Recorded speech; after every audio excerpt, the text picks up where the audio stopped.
It's honestly true what to say. He who laughs last laughs the hardest, and I feel so vindicated once I seen Myles Lewis-Skelly start that game against Albania for England, and not even that, but going a step forward and scoring his first goal for England on his professional debut for them as well.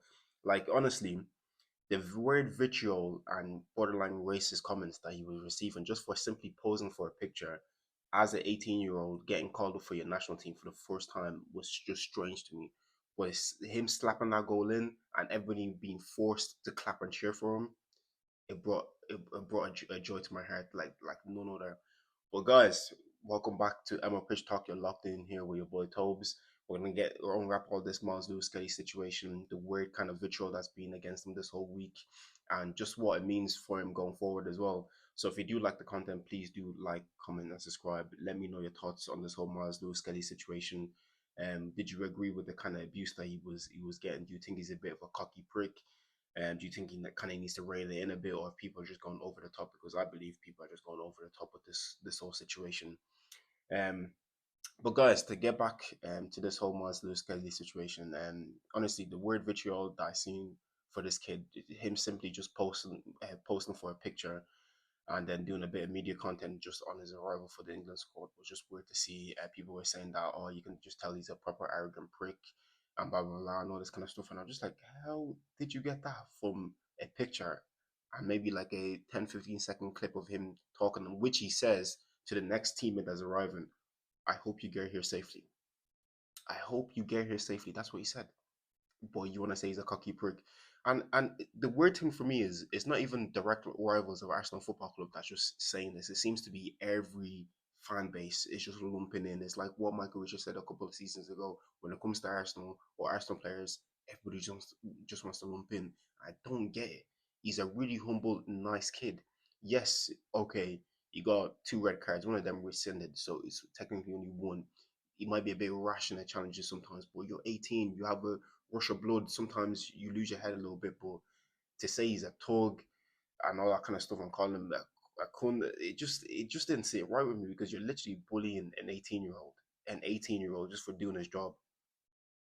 That's essentially what it is.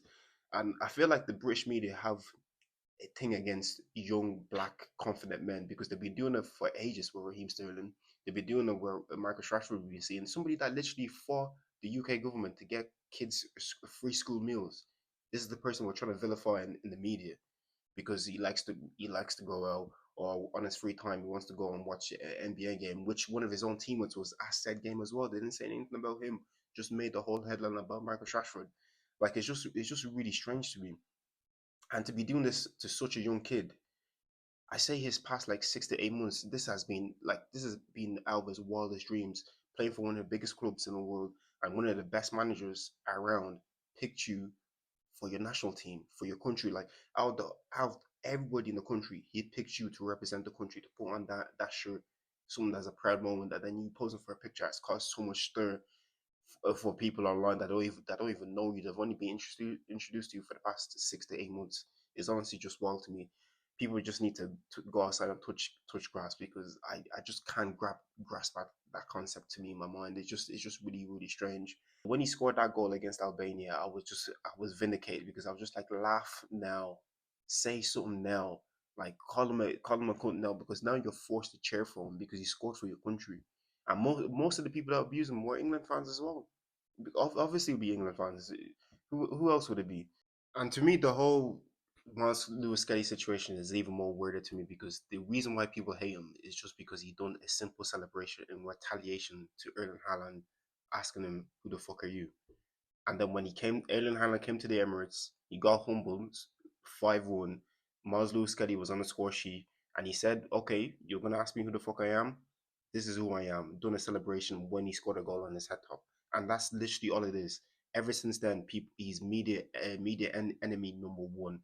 Even had big grown men like Jason Cundy sitting on Talk Sports saying that somebody should leave a bit on him to teach him a lesson because he's only I think he was only 17 at the time, and he hasn't won anything compared to Haaland, who's one of the best strikers in the world and has won all these trophies and blah blah blah and all that kind of stuff. But if somebody's giving you a bit like a bit of guff, I'm pretty sure you can give them a bit of guff back once you kind of do something that warrants it. And I believe him scoring a goal against Man City against Erling Haaland warrant that bit of guff back.